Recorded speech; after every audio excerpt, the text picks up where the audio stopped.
Based on your journey, from working closely with teachers on the ground to now leading policy at the national level, how do you envision bridging the gap between policy and practice in teacher education? How will the written policy translate meaningfully into the classrooms across the country? Any policy remain a classy document if it is not implemented at the ground level. To make sure that the spirit must reach at the ground level, all of us, whether we are teachers or we are policy makers or we are regulators, we have to work hand in hand to make sure that policy in spirit and words should reach school level.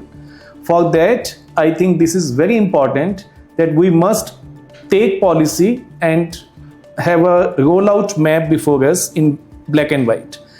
Like in NCT, we thought that policy will be rolled out in twofold. First phase, two phases. First phase, where we want to bring 9 teacher education programs in line with NEP 2020. And second phase, when we want to bring remaining program of teacher education. Now, executing or bringing out these programs is not the end of the day. In continuation to these two initiatives, two phases, we need to think of transforming TET examination as well and bring it in line with the new programs of teacher education in the light of NEP 2020. Similarly, teachers' recruitment qualifications at school level, we need to redefine them and align them with NEP 2020. So this mission of transformation of teacher education in the light of NEP 2020 has 2 or 3 major phases, which we have already started working, and we are very hopeful that we'll meet the expectations of policy drafters and will roll out policy in toto by the year 2030. और इसी संदर्भ में ये समझना महत्वपूर्ण है कि अभी जब हमने राष्ट्रीय शिक्षा नीति 2020 के 5 वर्ष पूरे किए हैं, तो जिम्मेवारी दिन प्रतिदिन बढ़ती जा रही है। राष्ट्रीय शिक्षा नीति को 2030 तक अगर हमें सभी शिक्षा के हर क्षेत्र में लागू करना है, तो आने वाले दिनों में मिलकर ज़्यादा प्रयास करना है कि ये सिर्फ स्कूल एजुकेशन में NCERT ने जो लागू किया, टीचर एजुकेशन, टेक्निकल एजुकेशन में भी उसी तरह रोल आउट तेजी से होती जाए और हम 2030 का लक्ष्य प्राप्त कर सकें। Sir, as we look towards building Viksit Bharat, the role of teachers becomes very critical. So in your view, what kind of teachers does the nation need for this vision to fructify? And how is NCT working to prepare and empower such professionals for the classrooms of tomorrow? See, the vision of our Honorable Prime Minister, Shri Narendra Modi ji, विकसित Bharat by the year 2047, जब हम 100 साल मनाएंगे आज़ादी के, तो उस समय हम विकसित भारत बने। इसके लिए 2-3 ऐसे इंपॉर्टेंट डोमेन हैं जिसमें काम करना है। One is economy. और economy presently 4th largest economy of the world. अब इस लार्जेस्ट इकोनॉमी को, जब आपके पास इकोनॉमी का साइज बड़ा होता है, तो साथ ही साथ आपकी रिस्पॉन्सिबिलिटी बड़ी होती है कि आम तौर पे देखा जाता है कि जब कोई भी स्टेट या कोई भी परिवार या कोई भी घराना जब फाइनेंशियली ग्रो करता है, तो उसमें कल्चर, उसमें वैल्यू, उसमें सोशल एथिक्स कहीं ना कहीं छूटने लगते हैं। तो ये बड़ा इंपॉर्टेंट है कि हम विकसित भारत की तरफ जब जा रहे हैं, तो इकोनॉमिक डोमेन, सोशल डोमेन और कल्चरल डोमेन, इन तीनों का ही हम ध्यान रखें और तीनों क्षेत्रों में आगे बढ़ें। इकोनॉमिक डोमेन में काम करने के लिए हम देख रहे हैं कि हमारी उदारीकरण की बहुत सारी नीतियां व्यवसाय के क्षेत्र में आई हैं। व्यवसाय को सरल बनाया जा रहा है। ऐसे ही एजुकेशन को लाइट बट टाइट रेगुलेशन से जोड़ा जा रहा है, जिसमें एजुकेशन इंस्टीट्यूशन सेल्फ ग्रो करें, विकसित हों। अब इसमें करिकुलम बनाने की जिम्मेवारी, उन करिकुलम को ट्रांसलेट करने की रिस्पॉन्सिबिलिटी, उसे टेक्स्ट बुक की फॉर्म में डेवलप करने की जिम्मेवारी, ये सब हम सबकी कलेक्टिव रिस्पॉन्सिबिलिटी है जो लोग शिक्षा के क्षेत्र में जुड़े हैं।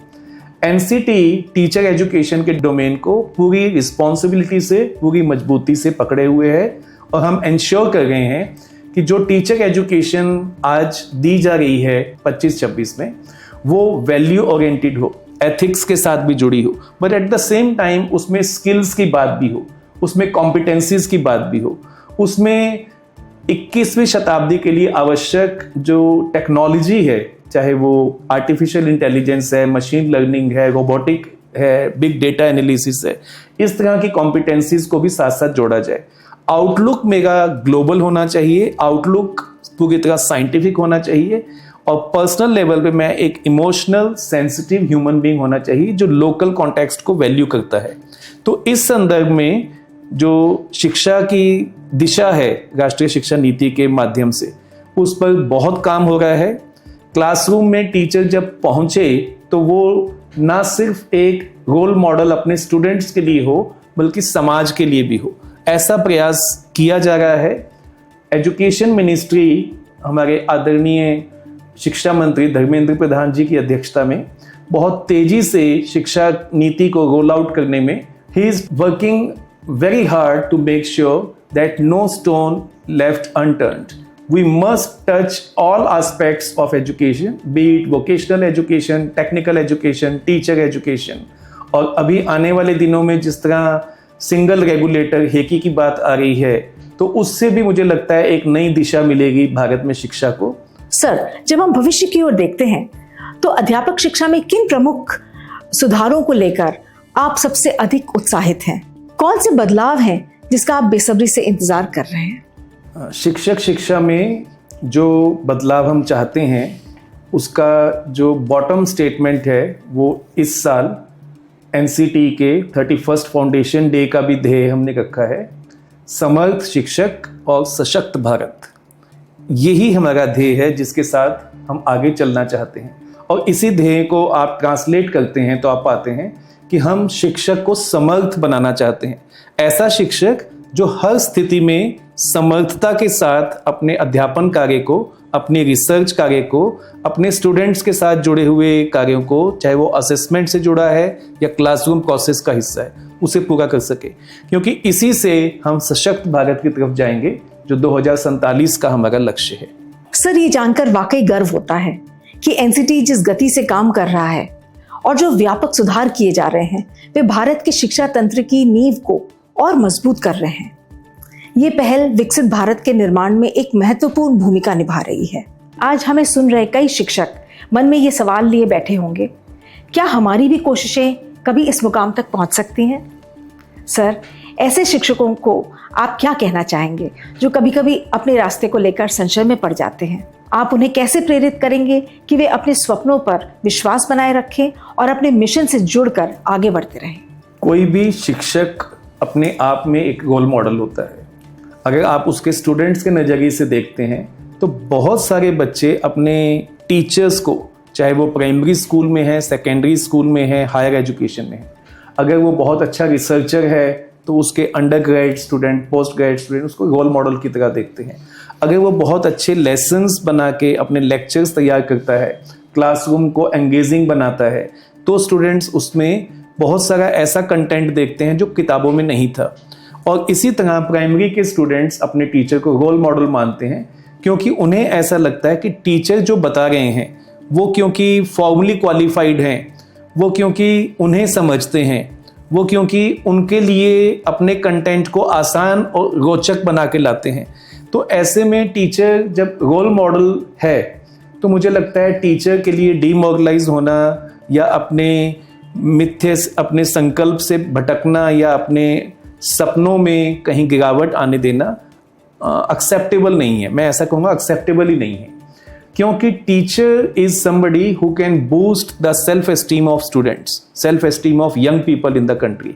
अगर मेरा ही सेल्फ एस्टीम कंफ्यूज्ड है, मैं ही कंफ्यूज हूँ कि मुझे आगे क्या करना है क्या नहीं करना है, तो टीचर्स को हमारे कंट्री में या कहीं भी टीचर्स को लगातार पढ़ते रहना चाहिए। अध्यापन कार्य के लिए बड़ा इंपॉर्टेंट है। जैसा कि मैं कहता हूँ रविंद्रनाथ टैगोर जी की लाइन कि एक जलता हुआ दीपक ही दूसरे दीपक को रोशनी दे सकता है। And a lightened lamp can enlight another lamp। अगर मैं स्वयं ही नहीं जल रहा, मैंने ज्ञान अर्जन करना बंद कर दिया, तो मेरा ज्ञान स्टैग्नेट हो गया, कहीं ना कहीं रुक गया, और रुका हुआ ज्ञान फिर फ्रस्ट्रेशन देगा, क्योंकि मुझे आगे ज्ञान मेरा बढ़ नहीं रहा, मेरी क्लास एनरिच नहीं हो रही, तो मैं फ्रस्ट्रेशन की तरफ जाऊंगा। बाकी तो दूसरी बात है कि टीचर कैसे मोटिवेट रखें। मुझे लगता है स्टूडेंट्स के साथ टाइम बिताना, क्वालिटी टाइम बिताना, स्टूडेंट टीचर रैपो को एनरिच रखना, ये दो ऐसे मंत्र हैं अगर आप स्टूडेंट्स के साथ एंगेज रहें क्लासरूम में, डिस्कशंस में, और आपकी रेपो आपका जो स्टूडेंट्स के साथ कम्युनिकेशन है वो एक्टिव रहे, ना सिर्फ क्लासरूम तक सीमित रहे बल्कि क्लासरूम के बाहर स्कूल में भी रहे, आपकी कंसर्न स्टूडेंट के लिए है, किसी खास वजह से नहीं बल्कि इसलिए कि आप चाहते हैं कि देश का युवा एक ऐसे रूप में, ऐसे युवक युवती के रूप में समाज में जाए जो ना सिर्फ रिस्पॉन्सिबल हो बल्कि प्रोडक्टिव भी हो। तो इसके लिए बड़ा इंपॉर्टेंट है कि हम टीचर्स पढ़ते रहें, बात करते रहें, capacity building program, Diksha, in service education, mentorship module, professional standards, ये इतना कुछ हमारे सामने एजुकेशन पॉलिसी ने दिया है। और इनसे हम अपने आप को एंगेज रखें तो डीमोरलाइज होना या अपने आप को कहीं एस्टीम को नीचे जाने देने का कोई वजह नहीं है। Finally, sir, is there any message you would like to share with current and aspiring teachers? And since you're so fond of reading, sir, would you recommend any books for them? Message for upcoming teachers: teaching profession एक ऐसा profession है जिसमें आप जीते जागते human beings के साथ deal करते हैं। आप किसी फाइलों के साथ, किसी डेटा के साथ या किसी मशीन के साथ डील नहीं कर रहे। तो आपके अंदर जो सबसे बड़े गुण होने चाहिए वो होने चाहिए सेंसिटिविटी। आपकी सेंसिटिविटी लेवल बहुत पॉजिटिव होना चाहिए, हाई होना चाहिए। आपकी कंसर्न स्टूडेंट्स के लिए, उनकी विकास के लिए, और आप एक डेमोक्रेटिक अप्रोच के साथ इंक्लूसिव होने चाहिए। आपकी क्लास में 20 बच्चे नहीं हैं, 40 बच्चे हैं, तो 40 के 40 बच्चों को आप कैसे जोड़ेंगे और सबके एबिलिटीज के अकॉर्डिंगली उस तक पहुंचेंगे, ये आपको प्लान करना है, टीचर को प्लान करना है। आज पढ़ाने से ज्यादा पढ़ना इंपॉर्टेंट है, तो आप स्टूडेंट्स को पढ़ने के लिए कैसे इंस्पायर करते हैं, कैसे जोड़ते हैं, ये भी बड़ा महत्वपूर्ण है। एक और बात जो आने वाले टीचर्स के लिए मैं कहना चाहता हूं, देखिए आज का युग IQ का युग नहीं है। आज के युग में इंटेलिजेंस के बहुत सारे डायमेंशंस हैं, तो इंटेलिजेंस को नापने का कोई एक पैमाना नहीं है। बड़ा इंपॉर्टेंट है ये समझना कि समय बदल रहा है, बड़ी तेजी से बदला है। आज के संदर्भ में IQ और EQ को ना सिर्फ समझना बल्कि उसके एनालाइज करके उसको EQ को बढ़ावा देना। मैं ये ऐसा इसलिए कहता हूँ क्योंकि IQ इंटेलिजेंस का एक ऐसा क्वेश्चन है, पैमाना है, जो आज के संदर्भ में शायद उतना सार्थक नहीं है। इंटेलिजेंस के आज बहुत सारे पैमाने हैं। आवश्यक नहीं है कि अर्थमेटिक्स करने वाला अंग्रेजी से ज़्यादा इंटेलिजेंट है, या अंग्रेजी ज़्यादा समझने वाला ड्रामेटिक्स से ज़्यादा इंटेलिजेंट है, या ड्रामेटिक्स वाला स्पोर्ट्स के किसी स्टूडेंट से ज़्यादा इंटेलिजेंट है।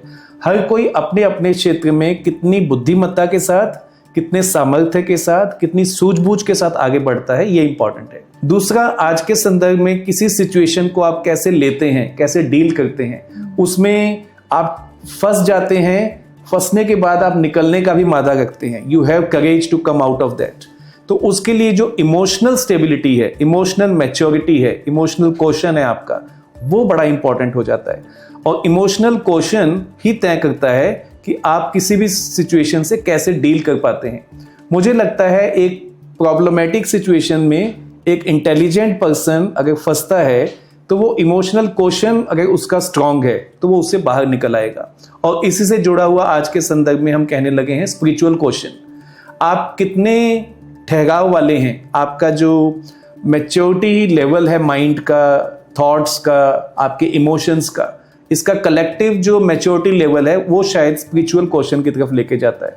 तो ये तीनों को महत्व देना और इसके बढ़ावा देने के लिए इसको पर्सनैलिटी का हिस्सा बनाने में काम करना इज वेरी इंपॉर्टेंट। आज जो साइकोलॉजिकल केसेस हम देख रहे हैं समाज में, जैसे कल ही मुझे कोई बता रहा था कि हमारी पीढ़ी देखती थी कि आपका फैमिली फिजिशियन है कि नहीं है, आज की पीढ़ी देख रही है कि मेरा थेरेपिस्ट है कि नहीं है।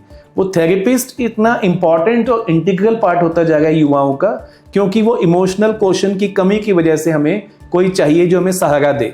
तो सहारा लेना बुराई नहीं है, लेकिन सहारा लॉन्ग टर्म नहीं होना चाहिए, एक स्पेसिफिक कॉन्टेक्स्ट में होना चाहिए। Otherwise I should be strong enough to come out of a situation, वो इंपॉर्टेंट है।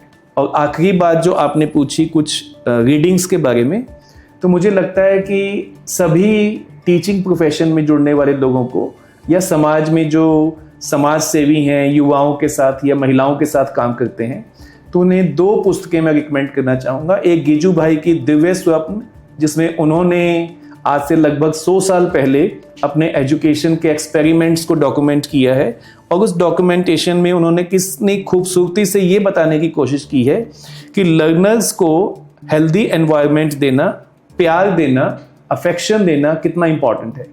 और यही एक ऐसा गुण है जो आपके टीचिंग प्रोफेशन को बाकी प्रोफेशन से ऊपर लेके जाता है।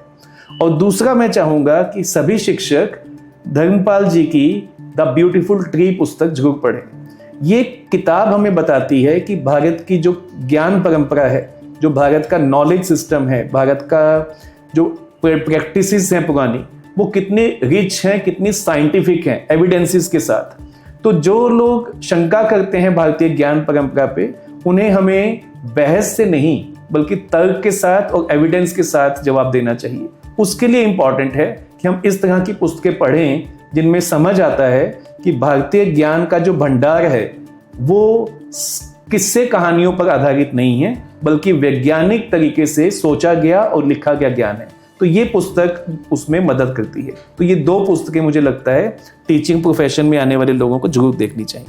Thank you very much, sir, for joining us today. Your insights have given us a very deep understanding of NCTE's important work and the bright future of teacher education. Thank you Shubha ji, नमस्कार।